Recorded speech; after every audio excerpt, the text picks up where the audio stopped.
시편 40편 6절 7절. 주께서 내 귀를 통하여 내게 들려주시기를 제사와 예물을 기뻐하지 아니하시며 번제와 속죄제를 요구하지 아니하신다 하신지라.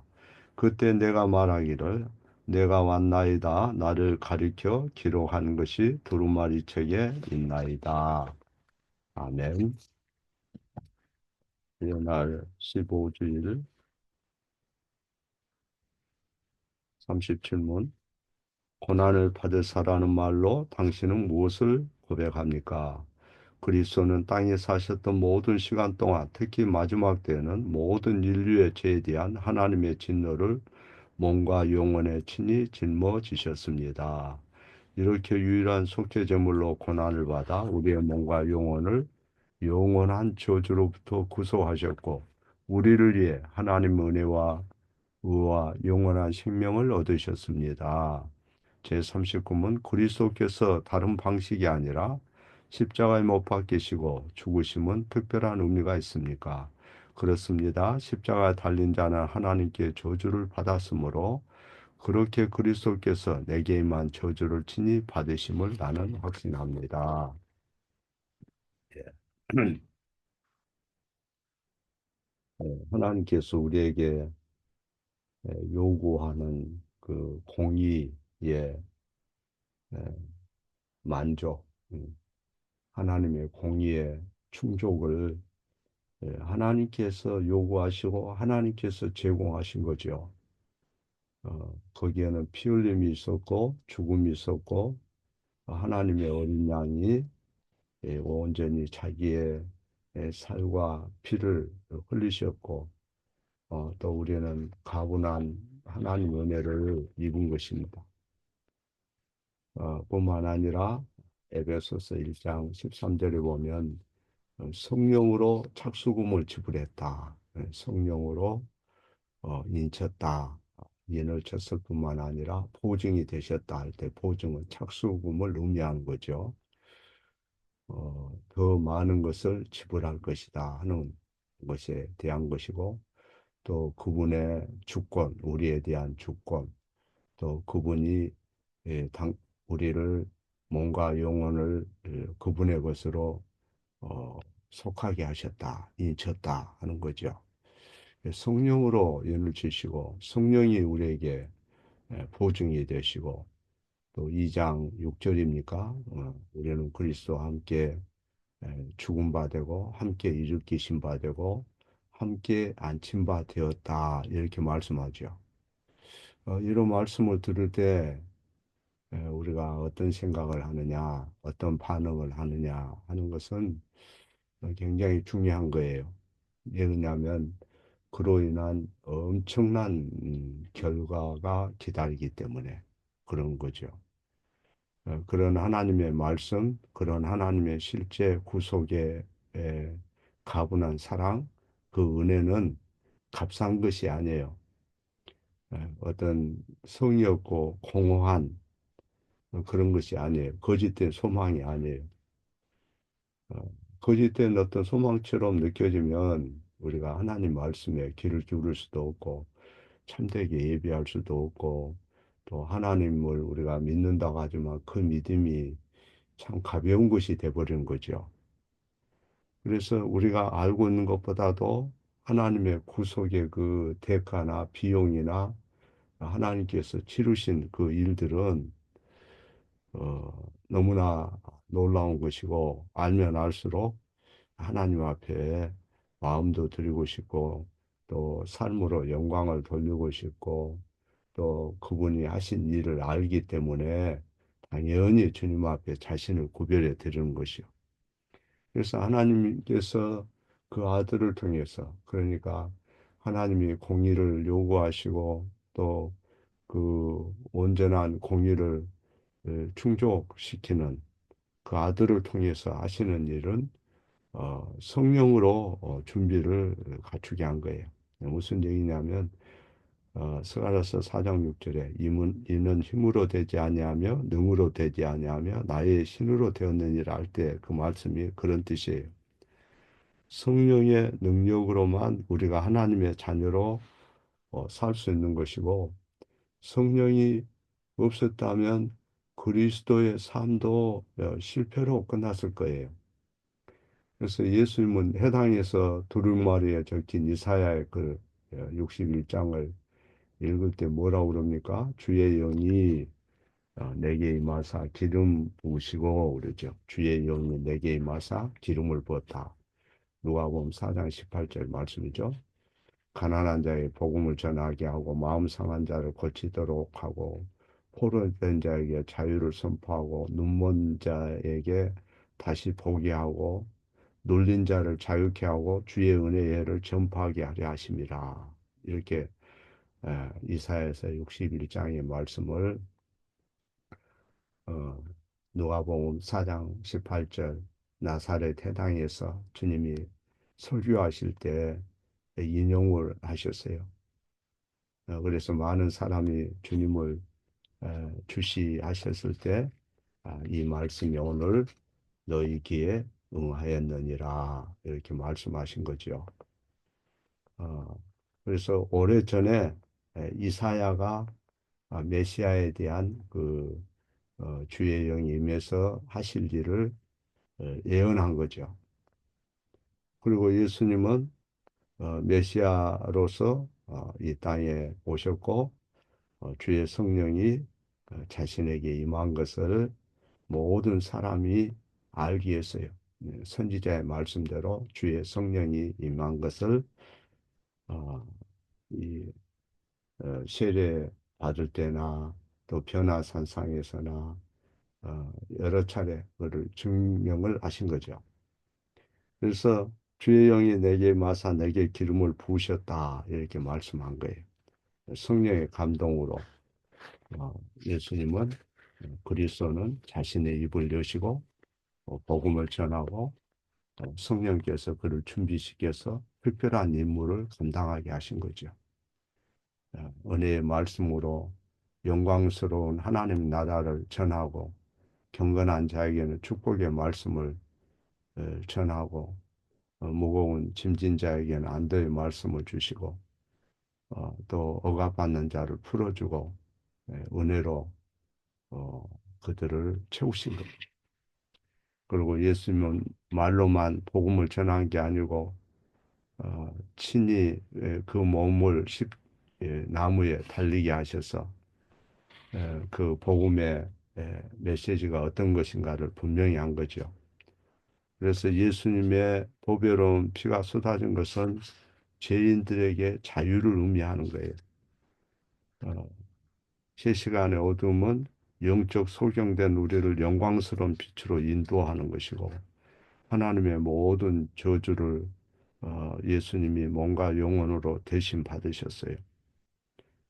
이런 희생이 어떻게 가능하게 됐느냐? 그것은 성령을 통해서 성령 하나님이 준비시키신 거예요. 히브리서 9장 14절에 하물며 영원하신 성령으로 말미암아 흠없는 자기를 하나님께 드린 그리스도의 피가 어찌 너희 양심으로 죽은 행실에서 깨끗하게 하고 살아계신 하나님을 섬기게 못하겠느냐 그러죠. 성령으로 말미암아 하나님께 드린 그리스도의 피라 그랬어요.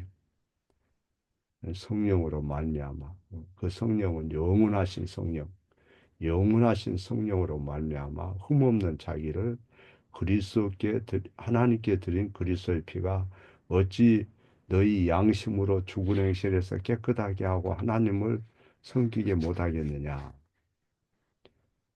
성령으로 말미암아 자신을 주님이 하나님께 드리셨다. 그래서 성령이 없으면 그의 사역은 실패할 수 있습니다. 성령이 없으면 동력녀 탄생이 있을 수가 없는 거죠. 성령이 없으면 지혜 가운데 잘할 수 없었을 것입니다. 성령이 없으면 마귀 시험을 저항할 능력이 없었을 것입니다. 성령이 없으면 하나님의 계명을 순종할 수 없었을 것입니다. 또 자신이 감당해야 할 마지막 그 십자가의 무거운 짐을 어떻게 감당할 수 있겠어요? 물론 그가 인성으로 많은 어려움을 실제로 겪으셨죠. 음. 그러나 연약한 사람의 본성을 지닌 우리 주님에게 성령 하나님이 항상 계셨어요. 성령은 이 구원의 큰 부분을 차지한 거죠. 그래서 영원한 성령을 통해서 그리스도께서 자신을 하나님께 들으셨다. 성경 그렇게 말씀해요. 예수님은 흠없고 점없는 화목 제물이셨고 단번에 영원히 아버지께 받으실 만한 제물이 되셨고 우리가 죽은 행실에서 깨끗게 하고 살아계신 하나님을 섬길 수 있게 된 것입니다. 그래서 그 성령은 예수님에게만 역사하는 게 아니고 히브리서에 보면 살아계신 하나님을 섬길 수 있게 하는 성령이라 그랬어요. 살아계신 하나님을 섬길 수 있게 한다. 우리로 하여금 성령이 가족 가운데 뭔가를 하게 하고 교회 회중 가운데 뭔가를 하게 하고 우리에게도 기름 부음을 성령이 허락한 거예요. 성령은 우리가 살아계신 하나님을 섬기도록 기름을 부으셨어요. 목사 장로에게만 붓는 게 아니고 모든 성도에게 이런 은혜가 있는 거예요. 그래서 그 성령이 계시면 일상 생활 속에서도 하나님을 살아계신 하나님을 섬기게 되고 주일 예배로 섬기게 되고 자녀와 함께 있을 때도 하나님을 높이게 되고 친구와 있을 때도 먼저 그의 나라를 구하게 되고 시간을 하나님께 먼저 드리고 생각을 하나님께 드리고 또 공적인 설교 말씀에 주목하게 하고 성령이 모든 행동에 자제하게 하고 물질로 하나님을 섬기게 하고 성령이 예수님에게만 그 일을 감당케 하는 게 아니고 우리에게도 성령이 힘을 주시고 또 임무도 주시고 기회도 주시고 믿음도 주시고 능력도 주시는 거예요. 성부께서는 아들을 보내셨고 설계하셨고 성령은 준비시키셨고 그 아들은 지상에서 자기 임무에 충실한 겁니다. 그래서 시편 40편의 그 말씀을 아, 거기 보면 주께서 제사와 예물을 기뻐 아니하시며 번제와 속죄제를 요구치 아니하신다 그랬어요. 그때 내가 말하기를 내가 여기 왔나이다. 제가 여기 왔습니다. 응? 나에 관하여 성경에 쓰여졌나이다. 히브리서 기자가 이 말씀을 히브리서 10장 5절에서 10절에 보면 다시 그를 적용을 해서 설명을 해요. 하나님은 제사와 예물을 원치 않는다. 하나님은 오직 한 몸을 예비하셨다. 하나님은 번제와 속죄제에 즐거움이 없었다. 그러면 무엇을 기뻐하시느냐? 두루마리 책에 예수님을 가리켜서 기록이 되었다는 거죠. 예수님이 하나님의 뜻을 행하러 오실 것을 기록을 했어요. 하나님은 동물 희생만으로 기뻐할 수 없었고 동물의 피 흘림만으로 충분치 않았고 동물의 희생은 일시적인 조치요. 죄인과 하나님이 화해할 수 있는 유일한 길은 참 사람의 피가 필요했어요. 죄 없고 흠없는 온전한 분의 피가 필요했어요. 그래서 예수님은 자신을 비우고 하나님께 자신을 드린 거예요. 그래서 제가 여기 있나이다. 제가 여기 왔나이다. 모든 두루마리 성경에 저에 대해서 이미 기록이 되었습니다. 아버지께서 다 설계하셨잖아요. 그것을 끝까지 제가 수행하기 위해서 여기 왔습니다. 제가 하나님 뜻을 이루기를 원합니다. 주님은 제사와 예물을 기뻐하지 아니하시며 번제와 속죄제를 요구치 아니하신다. 짐승의 그런 일시적인 피가 아니라 제가 화목제물 되는 걸 원한다. 그래서 제가 여기 왔습니다. 저는 고통을 받고 죽을 준비가 되었습니다. 그 말이에요. 그는 준비된 희생양인 거죠. 예수님은 우리 죄의 대가를 아시고 우리 죄가 얼마나 무섭고 큰지 얼마나 어, 엄청난 죄를 범했는지 그것을 알고 이 땅에 오신 거예요. 그래서 37문에 보면 지상에 사시던 모든 시간에 특별히 마지막 시간에 그리스도께서는 전 인류의 죄에 대한 하나님의 진노를 몸과 영혼에 친히 짊어지셨다 이렇게 됐습니다. 주의 날 14주일에 보면 그리스도께서 사람의 본성을 취하셔서 어떻게 낮아지셨는지를 말씀합니다. 예수님은 인간의 본성을 취해서 고통이 시작되었고 갈수록 심해졌습니다. 물론 때로는 예수님이 사람의 믿음에 경탄하신 때도 있었죠. 또 어, 당신의 아버지와 교제하는 행복한 순간도 있었어요. 그러나 그런 때라도 예수님은 이사야가 말한 것처럼 슬픔의 사람으로 계셨어요. 왜 그러느냐? 예수님은 자신의 모든 날이 지상에서 한 가지 목적을 위해 있다는 걸 아셨고, 그 목적이 어, 예수님을 십자가로까지 이끈 거예요. 그래서 예수님이 마지막 자기 생애의 임무는 십자가 지는 것이고, 제물로 드리는 것이고, 그는 창세 전에 계획된 것이요. 아버지 손에 의해서 고통을 당하는 것이고, 우리의 죄와 비참 때문에 그 놀라운 하나님의 흠없고 점없는 한목제물로서 그 대가가 지불된 거예요.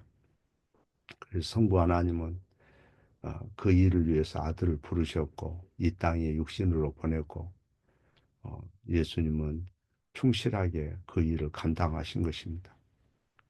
이 모든 우주에서 가장 존귀하신 분이 자신의 목숨을 내놓은 거예요. 그래서 많은 사람의 죄를 짊어지기 위해서 단번에 어, 자신을 드렸고 어, 자기를 바라는 자들에게 두 번째 나타나신다 그랬어요. 히브리서 9장 28절에. 그래서 그리스도의 사역은 완전히 끝난 게 아니에요. 우리를 신원하시려 예수님이 다시 오실 것이라 성경 그렇게 말씀했기 때문에 기다리는 자들에게 온전한 구원이 곧 주어질 것입니다. 그래서 우리는 어, 그때 몸과 영혼이 완전한 구원을 얻고 그 주님을 우리가 믿음으로 늘 기다리고 소망 가운데 살아야 돼요. 그래서 주님의 구원은 지상의 어떤 일보다도 소중하고 무엇보다도 정말로 중요한 거예요. 아, 세상의 금, 은, 돈 그것도 무시할 수 없는 필요한 것이고 중요한 것이지만 그리스도의 보배로운 피 속에 우리의 신분이 어떻게 변화됐는지 그걸 아는 것은 정말로 멋진 인생이고 하나님께서 그걸 바라셔요. 그래서 예수님의 엄청난 피의 대가를 어떤 환경 속에도 잊지 말라는 거죠. 그런 은혜가 오늘도 있기를 바랍니다.